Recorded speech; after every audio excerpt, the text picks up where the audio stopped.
Show मन्नत की कहानी इन दिनों एक ऐसे मोड़ पर आ गई है जहां हर एपिसोड दर्शकों के दिल की धड़कनें तेज कर रहा है।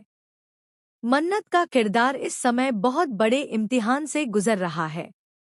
उसकी आंखों में बेचैनी साफ दिखाई देती है। वह बार बार सोच रही है कि आखिर उसकी जिंदगी में यह सब क्यों हो रहा है। क्यों विक्रांत, जिसे वह अपना सब कुछ मान चुकी है, उसके करीब होते हुए भी उससे दूर होता जा रहा है। मन्नत का यह डर, यह असमंजस और यह दर्द अब धीरे धीरे एक बड़े राज की ओर इशारा कर रहा है।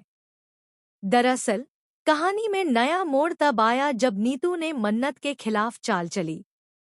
नीतू की हरकतें न सिर्फ मन्नत को तोड़ रही हैं, बल्कि विक्रांत और मन्नत के रिश्ते के बीच भी गहरी खाई डाल रही हैं।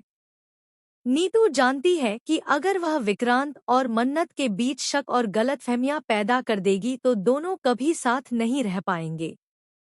और हुआ भी यही। नीतू की वजह से घर में जबरदस्त बवाल मच गया। हर तरफ तनाव था, हर तरफ सवाल थे, और उसी बीच विक्रांत पर एक और मुसीबत टूट पड़ी। विक्रांत को लगातार किसी अनजान नंबर से कॉल आ रहे थे। पहले तो उसने ध्यान नहीं दिया, लेकिन जैसे जैसे कॉल बार बार आने लगे, उसकी बेचैनी बढ़ती चली गई।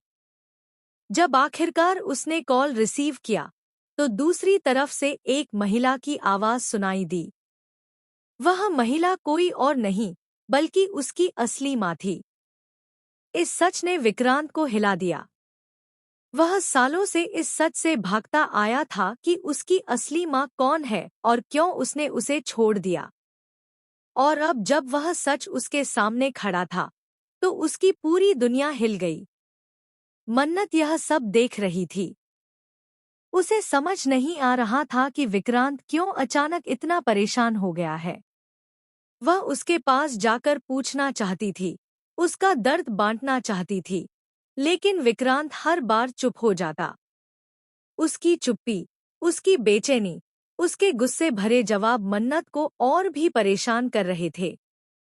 एक रात जब विक्रांत अपने कमरे में अकेला बैठा था, उसके हाथ में फोन था और आंखों से आंसू बह रहे थे। तभी मन्नत ने उसे देखा। वह उसके पास गई और कहा, अगर तुम मुझे अपनी जिंदगी में जगह नहीं दोगे, तो मैं तुम्हारे दर्द को कैसे समझूंगी। मुझे बताओ विक्रांत, आखिर कौन है जो तुम्हें बार बार फोन कर रहा है। विक्रांत ने चौंक कर उसकी तरफ देखा, लेकिन कुछ कह न सका। वह जानता था कि अगर उसने सच बता दिया, तो मन्नत का